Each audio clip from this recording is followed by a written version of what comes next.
think so far, yesterday, today, most of the conversations have been about all the big boys, the previous session as well, yesterday as well. I think it's really time to talk about where India is truly shining. And I think the gentlemen representing their brands here, certainly in my opinion, are actually at the vanguard of where we will see the next cycle of development. So between them, I was trying to calculate over 200 hotels, around 12,000 rooms in inventory. So they're going to be the next big players. And I think it's important for all of us to hear their stories and what they're doing. So let me start by just asking you all to give us a flavor of your businesses, your spread, your brands, and you know what your growth plans are, just so that we can familiarize the audience. We're not going to talk about your individual brands after that, but just to give them a sense of where you guys are coming from and what you're doing. So let me start with you, Vikram. Good morning, all of you. My name is Vikram Lalvani. I'm the Managing Director and CEO of Sterling Holiday Resorts. We've got over 40 resorts across the country, right from Srinagar in the north to Tekadi in the south, Gir in the west to Gangtok in the east. And we are looking at enhancing our portfolio and space in the hotel resorts and in the retreat segment, and that's how we are growing.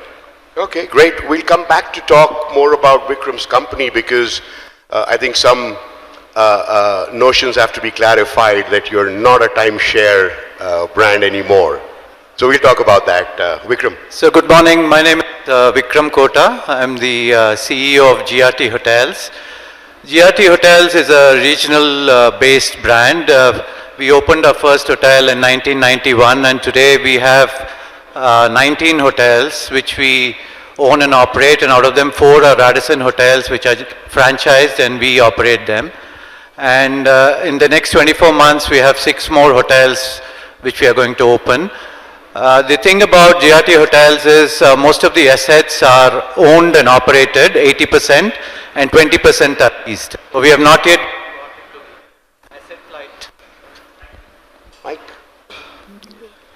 So we have not yet got into the asset-light expansion, but maybe in the future, yes, maybe we will take that route too. Okay, great. Gautam. Morning, everybody. I'm Gautam. I'm CEO of Greenpark Hotels and Resorts.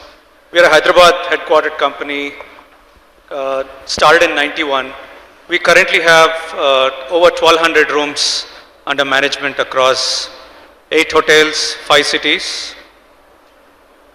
We are primarily a brand and asset owner. We just started our journey with Marriott with the acquisition of 2 assets, which marks our entry into the western part of India with Ahmedabad. We also have a facility management and institutional catering business. We serve over 20,000 meals a day. This is the asset-light part of our business, and we're looking to expand both these organically and inorganically. Thank you. Suhail?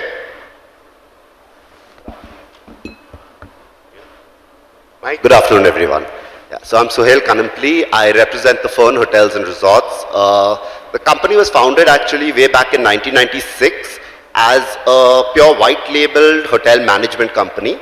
In 2009, we actually graduated and moved to being a brand. We launched our own brand in 2009. Today, we've graduated from being a brand to even being an asset owner as well as leasing properties. We've got over 90 properties that are currently in operation in India and another 40 in the pipeline at different stages of development. Okay, great. Well, thank you for that. So most of you are playing in what we're calling tier 2, 3, 4, and interestingly, these are cities where there's greater migration happening from real rural villages, right? So how do you more sharply define these markets? I mean, tier 2, 3 markets, even the big brands are going in there.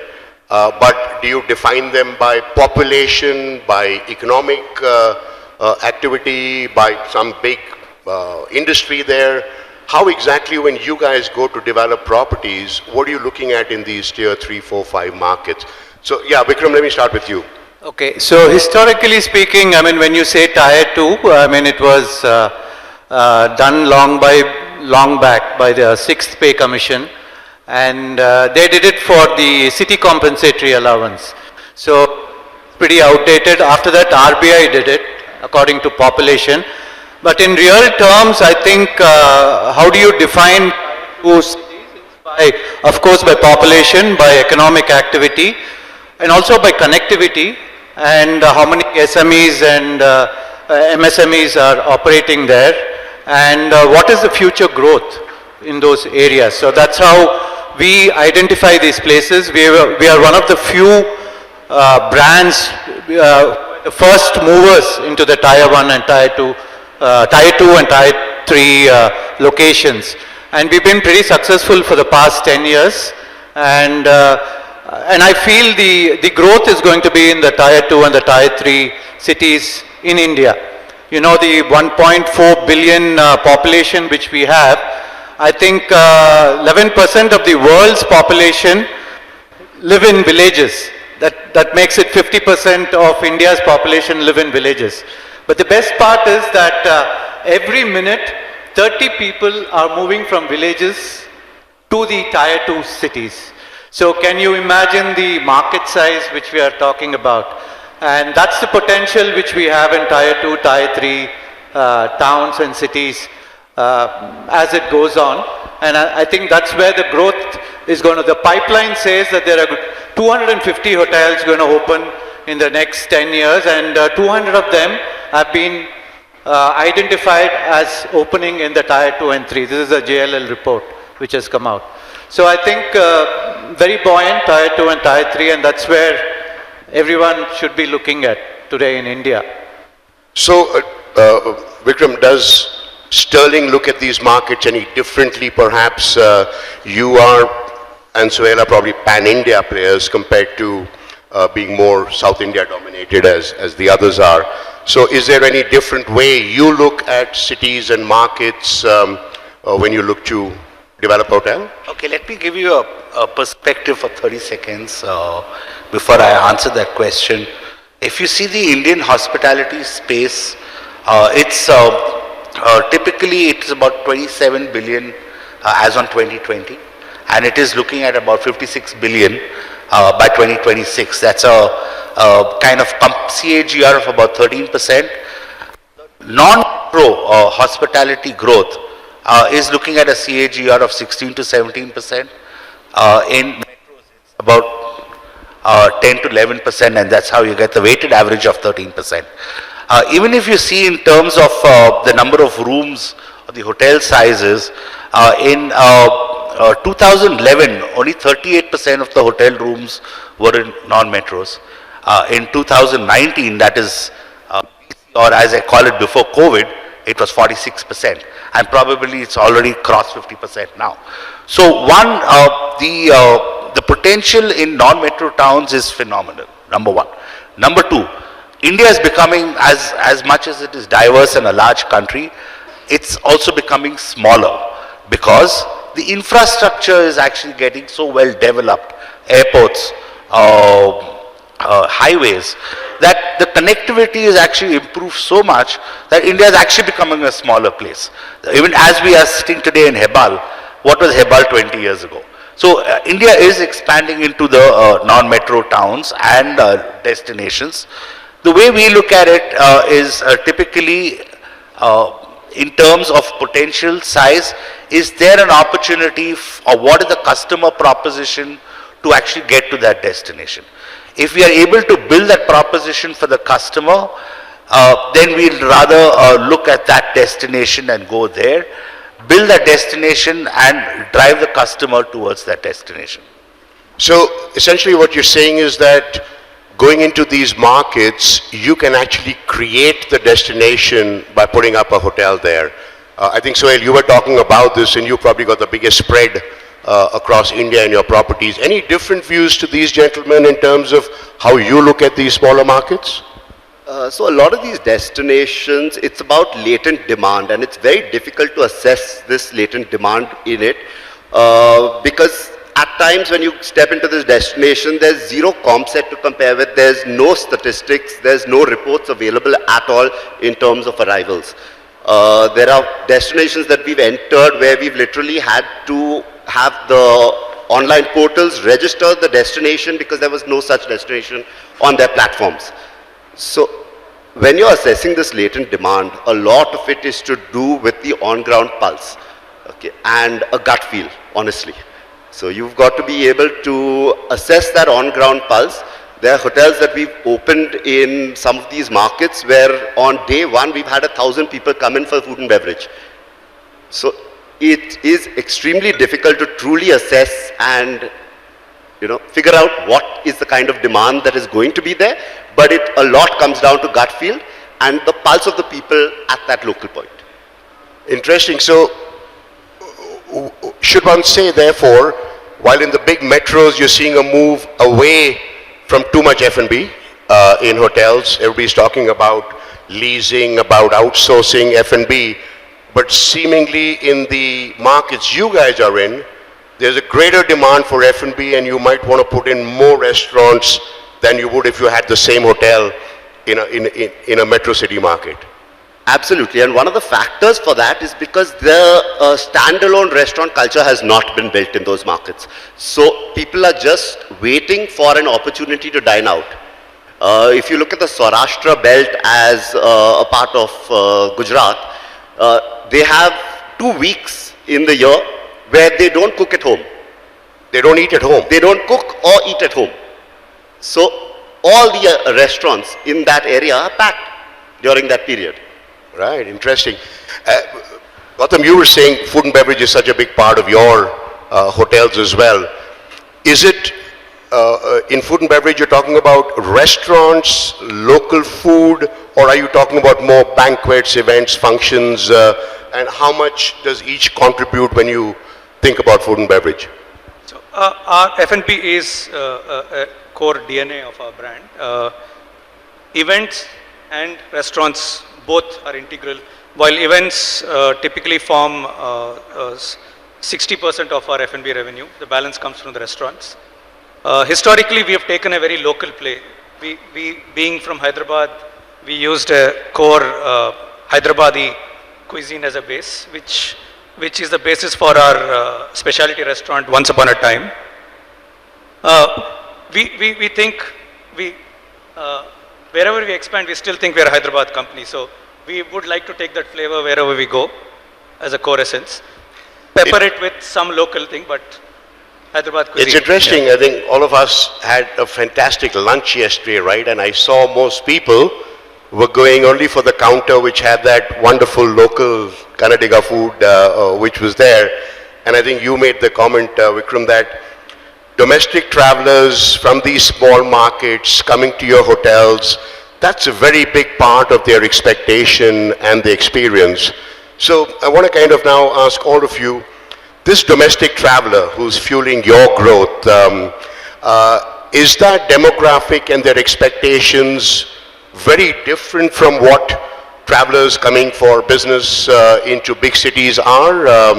And how is that difference being leveraged by you guys? Definitely, I think the Tier 2 domestic market is very different from the metro markets, what we see in the metro markets. We also operate hotels in the metro markets. But if you see the segmentation or the demographic of the domestic market, we don't have the segmentation, fundamental segmentation of corporate or a transient or a group, but where we segment those as religious groups. People who travel because of religion, because there are temples, because there are some activity events for religion. Or nowadays, I mean, we are the official hotel for TNPL, Tamil Nadu IPL, the TNPL. So during the complete season, the sports domestic market takes over our hotels. Similarly, I mean, medical tourism, like for example, we are collaborating with Velamal Hospital in Madurai, which is a multi-speciality hospital, a large hospital. So right next to them, we are coming up with a large hotel. So the hotel and the hospital is going to feed the hotel and vice versa. So we are looking at such opportunities. So I think the segmentation, fundamentally what used to happen before is no longer there. One is because of the data which we are getting. We are able to mine data because of technology, and we are able to get more insights. So we are drilling down more into the data to see how we can focus on these individual demographics of the domestic market and how we can actually tailor make experiences for them. So would it be fair to say, and let me ask Gautam and Suhail this question, that developing hotels in these smaller markets, does it make them more recession-proof? Take COVID aside, but when you have any economic downturns and those things, big cities get impacted, travel gets impacted for corporate purposes. Are hotels and properties in these smaller markets more recession-proof to that, and therefore less riskier as propositions, Suhail? Yeah, sure. So surprisingly, during COVID, the highest revenue producing hotel for us was in the city of Belgaum in Karnataka, which a 90-room hotel was doing more revenue than my 145-star hotel in Bombay. Why? It was packed because the industrial manufacturing belts were not affected during COVID. A lot of the manufacturing areas, even Jamnagar, where the petrochemical industries are based, they were packed completely during COVID. So Okay. for us also, we have a hotel in Kakinada. So entire period during the lockdown, during the COVID, we were operating at 90%. So like I said, take COVID aside, Yeah. right? But economic downturns, let's say a financial crisis happened in 2008 and, everybody suffered in the big cities. Does that kind of impact, is it much lesser in the markets you're in and given the type of consumers you have? I think the answer is unanimously yes. I couldn't say with conviction that it will be unanimous less, but each city, I would think our locations are primarily tier 1 cities, but our locations are unconventional in those cities. So suburban Yeah. business areas of the tier ones. And because they're unconventional in our location, we typically didn't have too much inventory in that area. So we would typically corner that micro market well. So And also coming on this point, typically these tier 2 and tier 3 are in mid-market. So mid-market during a recession is a little more resilient than the ones which are in the luxury and the branded space in the metro cities.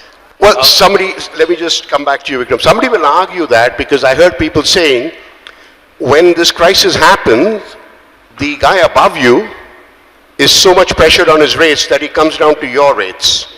And so you're forced to go down on your rates. So there'll always be cannibalization of your business from a guy above you because he has no choice but to bring down his rates. But that didn't happen. Actually, that guest came to our hotels. Okay. So it takes some time for them to get used to staying at a luxury hotel and then saying that they're giving you at a low. So it's an equation of value for money. Right. You paid 10,000 rupees somewhere else, and tomorrow they say, I'll give you a room at 4,000. Mentally you're calculating, was I being gypped for so many years that I've been paying 10,000 rupees? So. Let me ask you this. You made a comment earlier. The connectivity, accessibility, better road infrastructure, more airports, more flights, all of this is a whole reason why these markets which you're in continue to grow. Is that a significant factor? What I'm trying to ask is that, do you need a very big source market within travel distance of where you're developing a hotel? Or do you think just the local ecosystem will generate the demand? I think what I said earlier, I think is paramount. Connectivity, infrastructure is paramount. How do you reach that destination for whatever purpose, whether it's for leisure or for business, is paramount. And to a large extent, the customer perceptions have also changed. People want to take more frequent breaks. Drive-to locations are becoming coming of prominence today. People want to just drive in 2-3 hours last minute and get to the destinations where they want to get to. So it does play a very, very important role. Well, that's specific to leisure, Vikram. What about if it's a corporate business hotel? Many of you are having business hotels in smaller cities too. I can understand the leisure traveler wants to drive a few hours and get to a place for a weekend or something like that. But that's not going to really stimulate business demand. Business demand is actually slightly different because it also depends on the purpose of why you have to go to that destination. Either to set up a business or to some economic activity that's happening within that destination. That's for sure. Okay. We run hotels like in Madurai, which is about 70-75% corporate. Karwar is 80% corporate. The purpose of visiting to the destination, accessibility is certainly going to help that. Okay. So, developing hotels in these smaller towns compared to building a hotel in Bangalore, for example, easier, tougher, more regulatory hurdles, more issues or more difficulty of doing business, or is it easier? Each one of you, has done a lot of hotels in the non-metro markets. So, yeah, Gautam, you want to go first? Maybe the question is not relevant to us because we've always been in tier 1 cities, but we always choose an unconventional location. The way we rationalize being in primary cities is for the format we want, 150 keys. And for the brand, we would spend the same amount of cost in a tier 1 or a tier 2. But the rates would have been 20% lower in a tier 2. So we always stuck to the tier 1 strategy. Okay. We always built in unconventional locations in tier 1 cities. That was our rationalization. People have a different view on that, but for our format. What's your experience been, Suhail? So there are pluses and minuses towards both aspects. There are a few advantages to being in tier 2. One is, like you said, the business consistency is definitely there, so you can plan better. To your cost of development, there is a fractional difference where your cost of development, because the land costs are much less, development costs also, permission costs become much easier. To get permissions in tier 2, tier 3 cities is walk into government offices, they sign papers and pass it back to you almost instantly.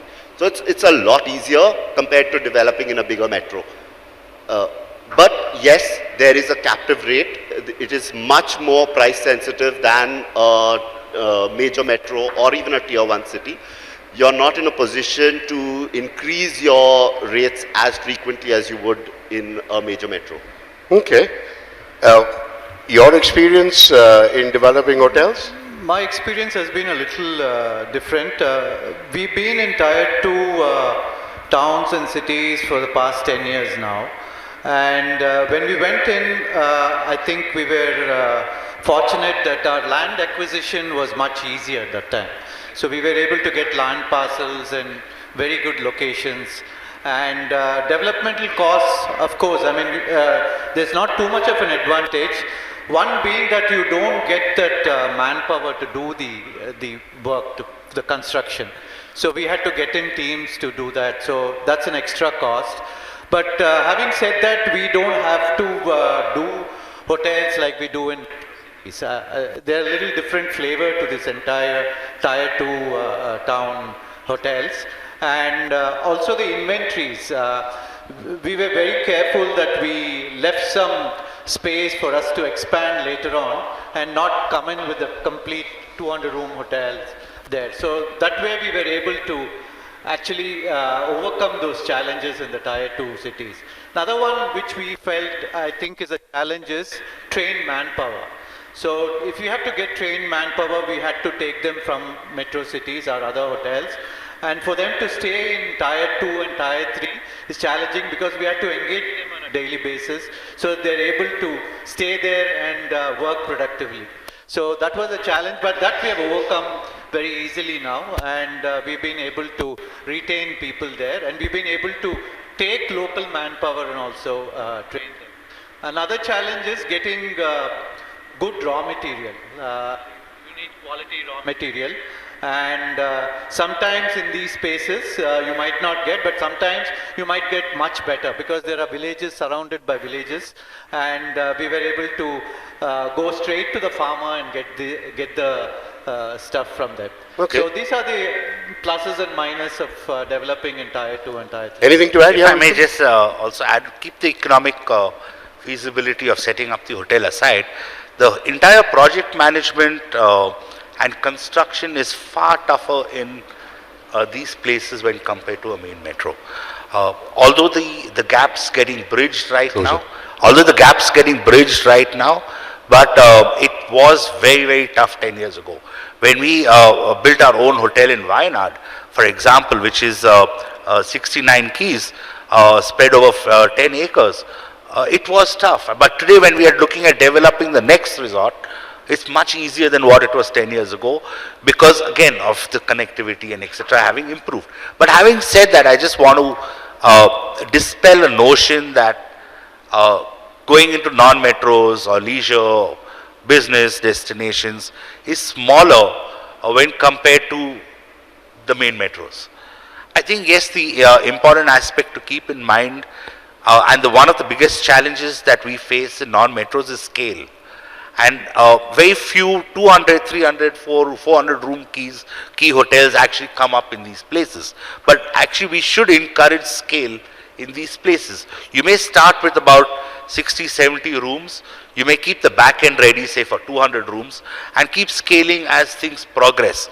But the general perception which I want to dispel out here is non-metros, Tier 2 towns means smaller hotels.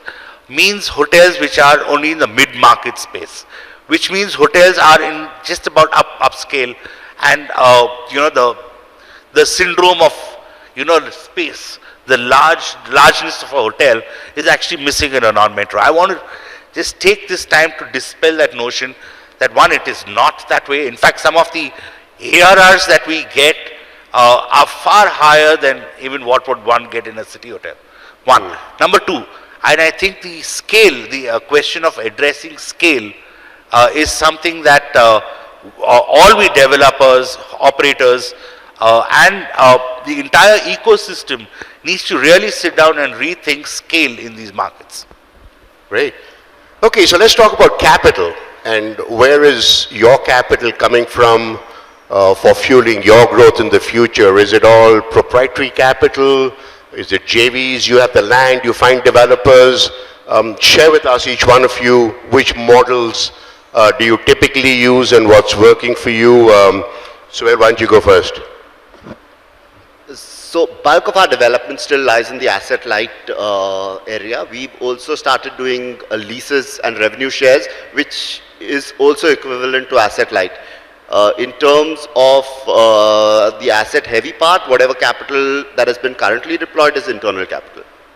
Okay. Proprietary capital. Different for you? Historically, we've used internal accruals combined with debt, but going forward, we are when the market is mature enough to look at, for a large enough asset, we are looking at raising capital along with financial partners. We are open to those possibilities going forward.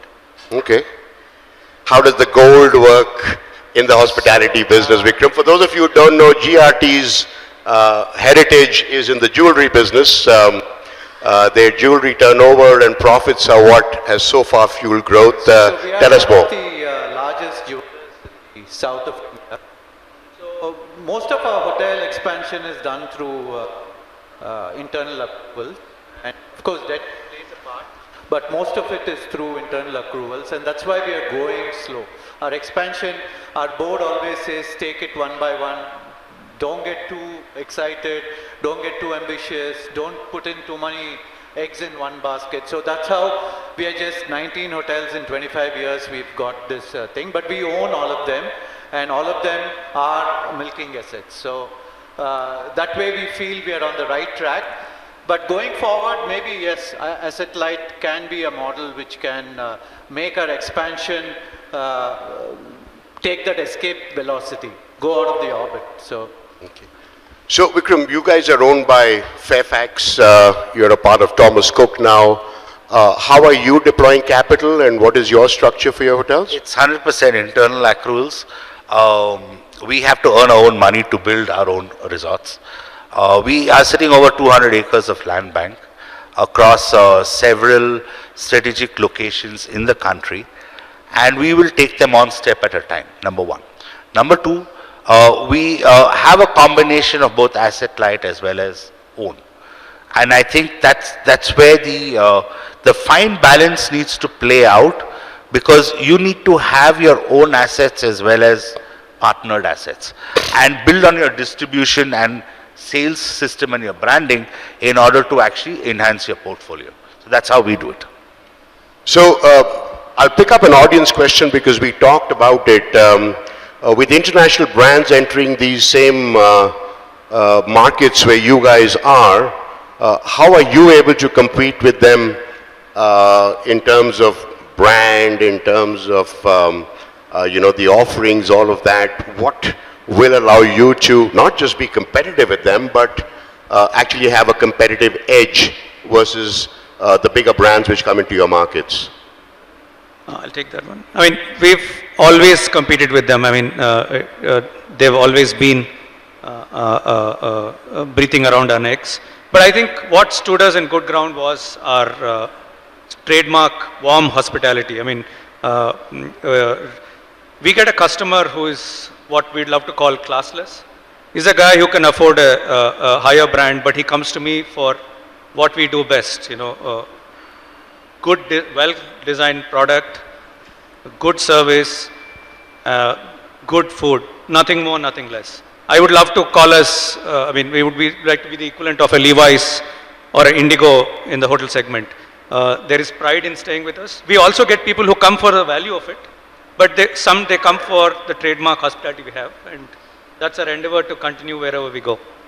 But a lot of people say that you guys have a cost advantage. Is that true in terms of operating your properties compared to one of the bigger brands which comes into the same market?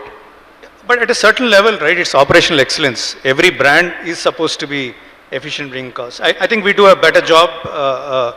We probably have the best in segment gross operating profits, because we have efficiency is fundamentally one of our DNA right from when we started off. I guess you'll have the best opportunity now. You just bought 2 branded assets, and now you're going to asset manage them, and you're probably going to compare their performance with how your other hotels are performing, and that should serve as a lesson for which kind of hotel can operate more efficiently.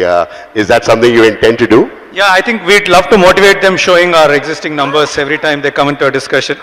But having said that, I think we have the right partners, and they're probably the best brands for those assets. Okay. You have a different view, Vikram? So GRT Hotels, the past 25 years, we have a brand equity, we have built a goodwill, and people came to understand us and we understand them. And I think our strength is in our teams who have been with us. Like I was mentioning to one of you, we just celebrated 25 years, and 40 of them took a 25-year long service awards from us. So wow, fantastic. We have that kind, we have very less attrition. So today, the customer, wherever he goes, he doesn't want to be intimidated, especially the mid-market and the upper mid-market. He wants to go into hotels where he's comfortable, where he's recognized, local language is spoken with him. We understand his food habits. Certain days he's vegetarian, so we understand that, and we give him a separate buffet, a separate section of the buffet. Sometimes there's no onion, no garlic days, or in certain religious periods. We understand all those sentiments because we've been dealing with this market. And for us, we have also an advantage that we have another jewelry band which is very close to the heart of people in South India, because gold is bought from the time you are born, and even when you die, you have to put gold in the mouth. So weddings. So GRT resonates with most of them that way. So we are able to fence our customers to this.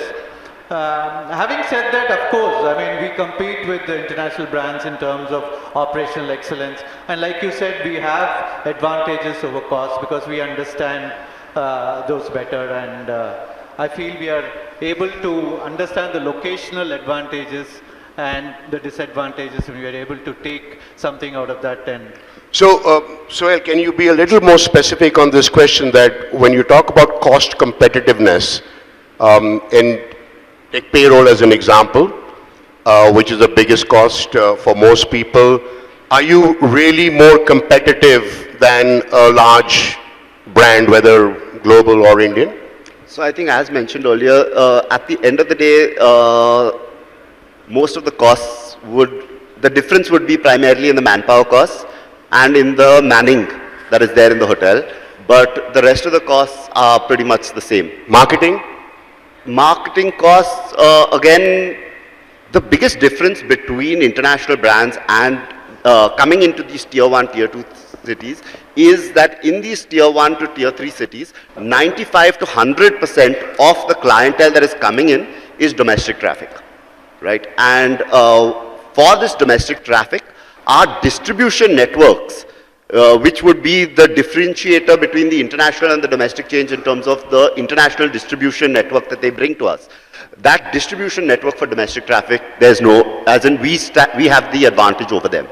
We've got a much stronger and deeper connect with the domestic distribution network than any of the international brands, which is what is able to fill the hotels and ensure better GOPs because the revenues are higher.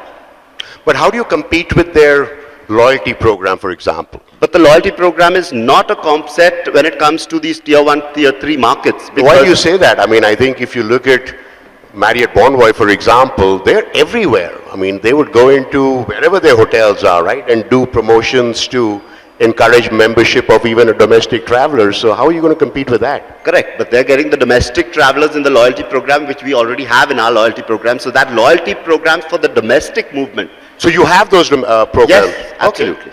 Okay, and do they work? Do they, I mean, how much of your business comes through your loyalty members? So in certain cities, it's gone up to 50%. Okay. I have a slightly different point of view. I think whether it's international brands or nationally known brands, they're coming into destinations, so be it, let's take them on. I think it's a lot to do with, everyone's got their own strengths, that's no doubt about it. In markets like in Ooty, I'm competing with the Taj. In Mussoorie, I'm competing with the Fortune and JW also. So everyone's got their strengths. It's not about we are better or they are less privileged. I think it's all about how you're going to deal with the customer, number one. What is the kind of innovation, and especially, and talking from a perspective of leisure, what kind of innovation you can bring to table from a customer proposition standpoint. Number two, how well you are partnered with your owners. To what extent you have your skin in the game and just not take a percentage of the top line and go out. So I think a lot of these factors do come into play to dictate who's successful and who's not, but there's enough and more space for everyone. More the supply, the better it is, because supply creates its own demand. And in fact, in any destination where I would get a Marriott or a Taj coming in, I'm happy, because they also would market the destination in their own manner. Supply will create its demand in its own way. So I look at it slightly differently. I look at it as a complementing factor and not as a competing factor. Interesting. Okay, time for one last question each. Branding strategy. You guys have any plans? Suhail, I know you have quite a few brands now across categories. What are you looking at in terms of the future? Are you going to get into luxury? Are you going to go below? Newer brands coming in? Share something? So we have three main brands, and we play primarily between the upscale to the economy segment. We haven't gotten into luxury, and as of now, there's no intention to get into the luxury market. Okay. Our core brand is an upscale position brand.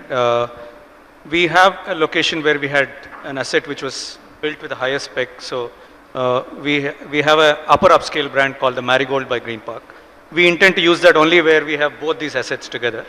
As such, we would want to be an upscale brand, and we continue to propagate that brand, Greenpark. Okay. so GRT? for us, we have the Radisson tie-up, as a franchise for our upper upscale. Upscale business, we have the Grand Hotels which are in metros. We have a mid-market brand which are our Regencies. And then we have in the hills what we call the Great Trails. And then we also have started something called the Zybe hotels, which are smart hotels which don't have frills. No swimming pool, there's just one restaurant, no specialty restaurant, but a beautiful room, full technology. So this is a big model which is developing today, and we are very bullish on that, and we are expanding that model in the Tier 2 and Tier 3 cities. Vikram, so last question to you. Now, Sterling historically is seen as being this old timeshare brand, which, you know, did really well, then went completely bust. You guys have revived it. Are you going to keep that brand? Are you going to change it? Are you working on some new architecture for your brands? So, we are looking at the reason for travel of the customer. So, we've got resorts or hotels in religious play destinations, wildlife, hills, riverside, etc. of that kind. So, the purpose of visit of the customer, even the corporate segments are actually emerging now. So, one, we look at it from a purpose of visit. Second, okay, no, wait, we're finishing time. Are you going to change the Sterling brand, and are you going to bring out a new brand for your portfolio? maybe not now, but in some time, yes. So it is a part of the plan? It could be, yes. Okay. Okay. All right. We've exactly run out of time. Thank you very much, gentlemen. Thank you, audience.